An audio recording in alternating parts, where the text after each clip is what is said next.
It is upon us leaders, bila kujipiga kifua ati tuko 33 mtu mmoja atatufanya nini.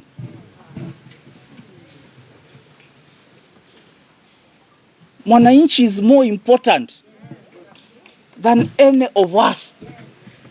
We are in these offices because wananchi voted for us. Na kama wewe unajiona barubaru kwa vile ulichaguliwa, hata mimi ni barubaru, nilichaguliwa kaunti yote.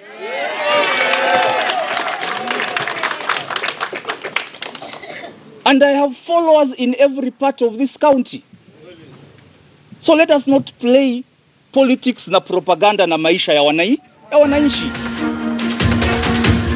All right, the budget impasse in Taita Taveta County. Governor Samboja right there highlighting his frustrations. Allow me to quote something he also said. There are no medicines in county health facilities. Water is a challenge, yet MCAs want to allocate themselves huge sums of money. That is the stand of the executive. Now, on the other side, the county assembly accuses the county government of setting aside 224 million to pay ghost workers. Obviously, claims refuted by the governor.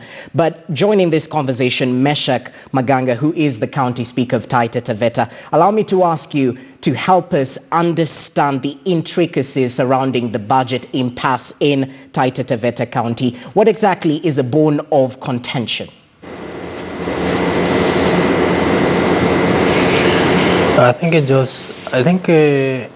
As far as the budget process has come along, it has not received the consultations that it is supposed to receive.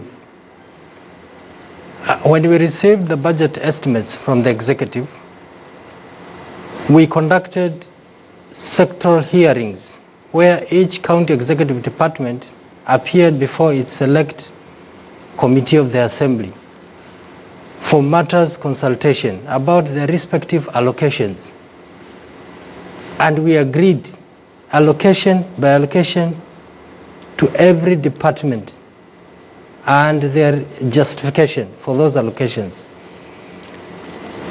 Up to the last minute, the county treasurer officials were part of those agreements to those allocations to each county executive department. Then when the assembly approved, tabled its report via its budget and appropriations committee, when they forwarded them to the executive, the governor brought back the memorandum, raising contention with some areas that those budget estimates featured. And throughout that time, the county assembly had tried to reach the governor himself, but he was busy.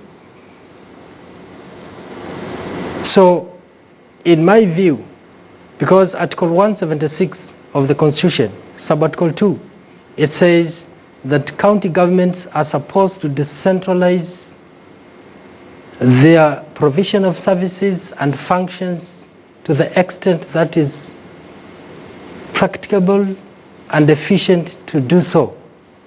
So that informs the word equalization projects. The MCAs propose the projects to those words and they go for public participation. And it is the executive which is the implementing arm of those projects. And the governor comes in because he's the chief implementer and he's the one going to launch those projects. So if it's a question of one getting mileage, political mileage, all of them get mileage, the respective MCA of that ward and the governor himself, who will be the chief guest in the launch of those projects. So we have no problem with the governor interpersonally, but we are failing to understand why he was not coming on board to consult on the budget process. And remember, those allocations, they were based on the county fiscal strategy paper, which was approved by the assembly after being brought from the executive to the assembly. So it has been a process that has been informed all through and through So we fail to understand where the problem is. All right, Speaker. Very critical to note allocations to each county executive department and the failure of the governor in terms of consultation on the budget process. Now, Senator Cherargei, the infightings in Taita Taveta County shed more light on the role of county assembly, which includes approval of the budgets and expenditure for the county government. And it does have the final say in terms of the allocation to various sectors and oversight as well. Now, Senator, this is where the issue seems to be.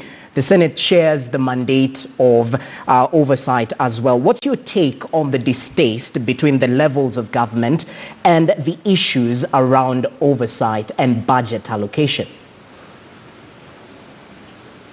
Thank you, my brother. It envisages that these levels of government are distinct and mutual, and they must consultatively. When you look at the County Governments Act, one of the critical roles that members of County Assembly normally play is on County Integrated Development Plan, CIDP. There is also annual development plans, and then there is also county fiscal papers that my brother Speaker has alluded to. The big question is, I agree under Article 174 on the principles of devolution.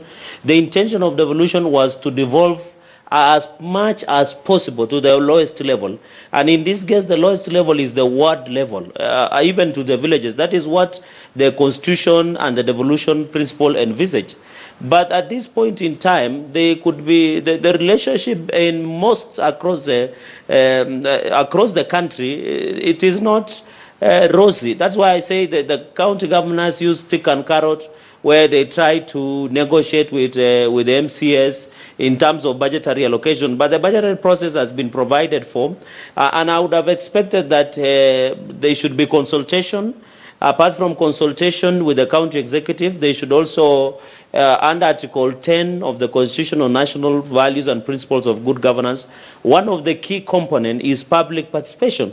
And therefore, those are some of the things that we would expect our county assemblies and the county executive to do public participation. These are some of the intricacies that we'll be looking forward to ensure we understand the dynamics, what went on, why the county executive led by the governor is picking an extreme end, why the county assembly is picking an extreme end. And those are some of the issues that we'll be wishing to learn. But I want to agree with you. Even you saw Kisumu the other day, the MCAs and the county executive trying to defer over the allocation of money, which is very important. My brother, the issues we are seeing is not only unique to the county governments, even at the national level. You remember the National Assembly tried to, on the division of revenue bill, which was defeated, and we are waiting for it to be published again, and where the president went ahead and ascended to appropriation bill into act without the inclusion of division of revenue, and therefore no money that goes to the county governments. So that fight between the National Assembly, the Senate, and even the county the National Executive, National Assembly, and the Senate of the Republic of Kenya is not unique only at the county level. It is also something that has happened at the national level. But the way we have handled, you can see we didn't go an extreme of saying let us impeach anybody, or let us dissolve government, or let us make some things or shut down the government, which should have been an option. But I think the county assemblies and the county executive must agree, as I have indicated earlier when you opened this show, that at the moment the parliament, which is comprised of the National Assembly, the National Senate, is considering a national legislation which will factor in what equalization development fund that will allow the MCAs to have a mini of CDF. I know Kenyans understand CDF easily, because where money, the national government allocates money to the constituencies, where those constituencies, we have members of National Assembly being the patron, we have the affirmative band where women rep are also the patron, and we will try and bring up with a model where we do not have MCAs directly in running of the Ward Development Fund, but to have them as patrons so that we don't compromise their role of oversight. And therefore, I agree with you. These are some of the issues.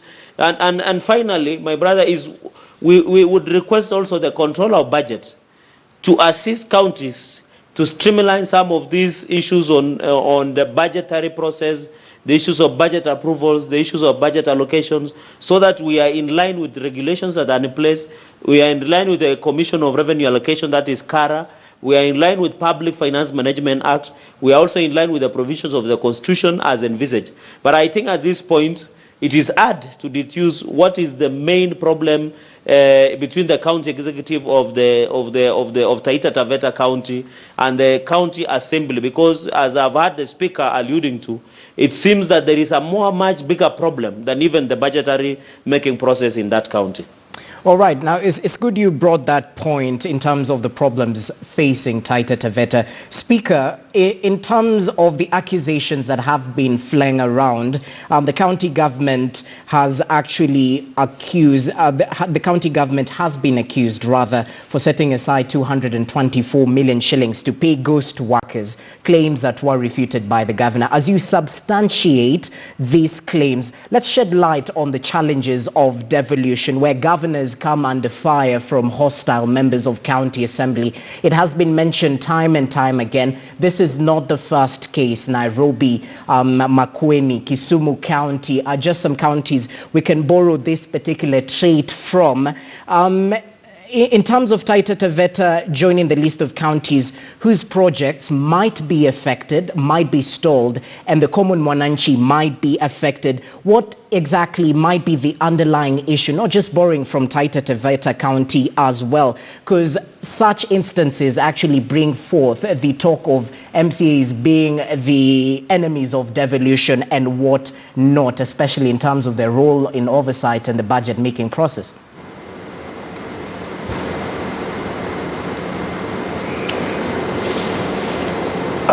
The word projects must be understood that they are not for MCAs. They are for the people at the grassroots, in the electoral wards. So those are proposed projects approved during the budget process, and they are implemented. They undergo procurement of contracts, various contracts awarded, and they are implemented.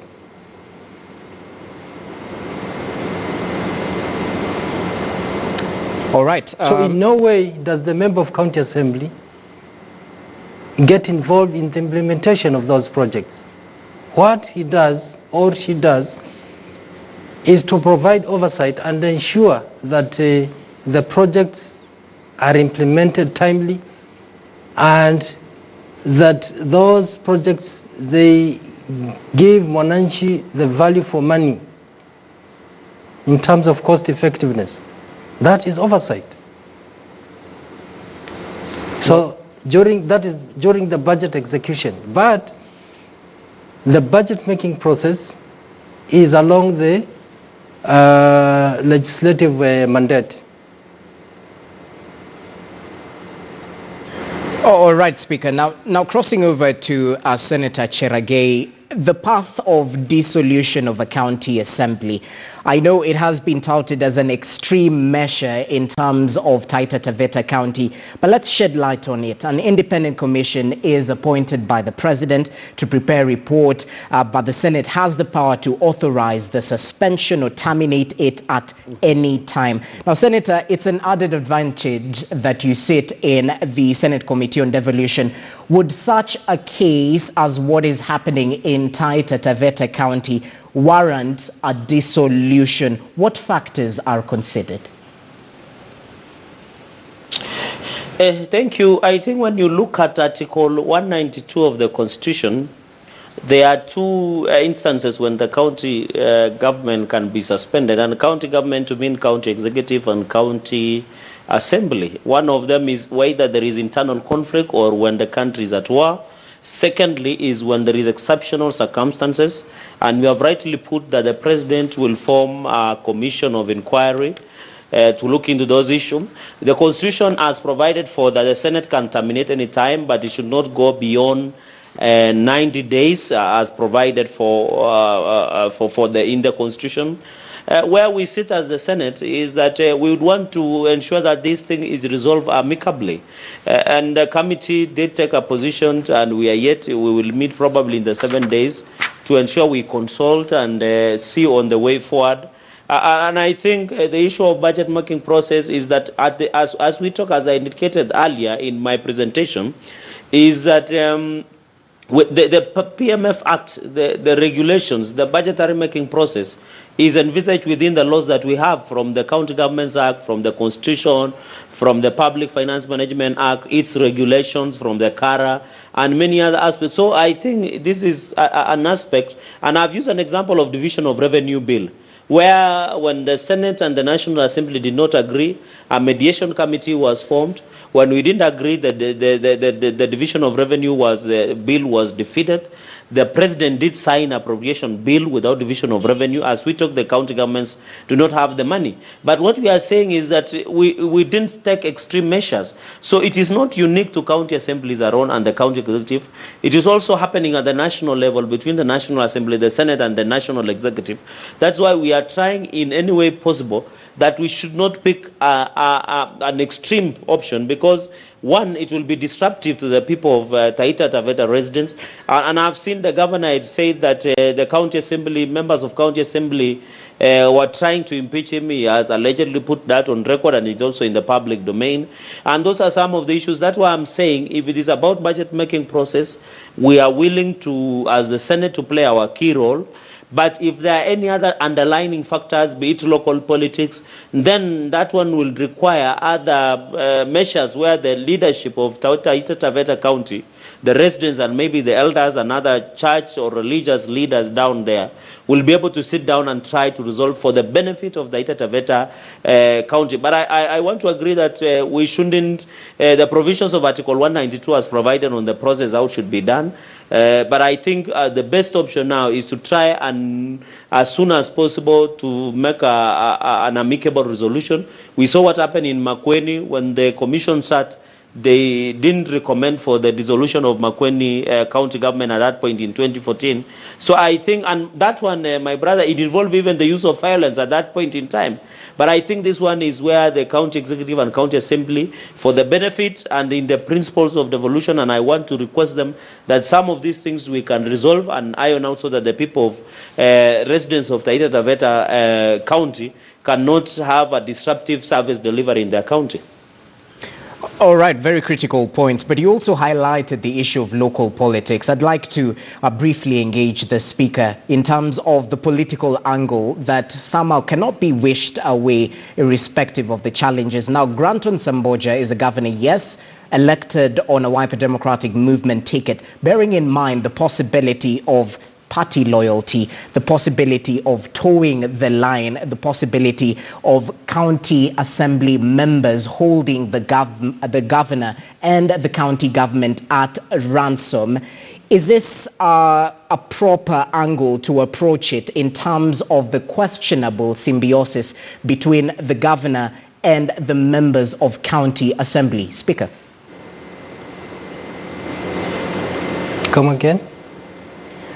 Briefly, we're just asking the political angle in terms of party loyalty in the county assembly. Might this be a challenge for Governor Granton Samboja? Because we cannot wish away the political angle.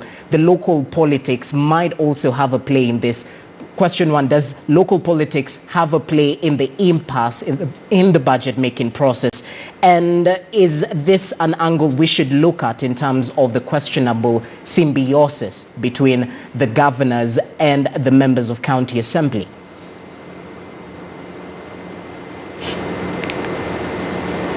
Okay, the most dominant political party in the county of Taita Taveta happens to be NASA, ODM. But if you ask me, there is no motive, political motive in all this standoff. And it's the governor himself who made a hasty decision to start the process of collecting signatures, which by right he is granted by the Constitution. As I rightly quoted the provision of Article 37 of the Constitution.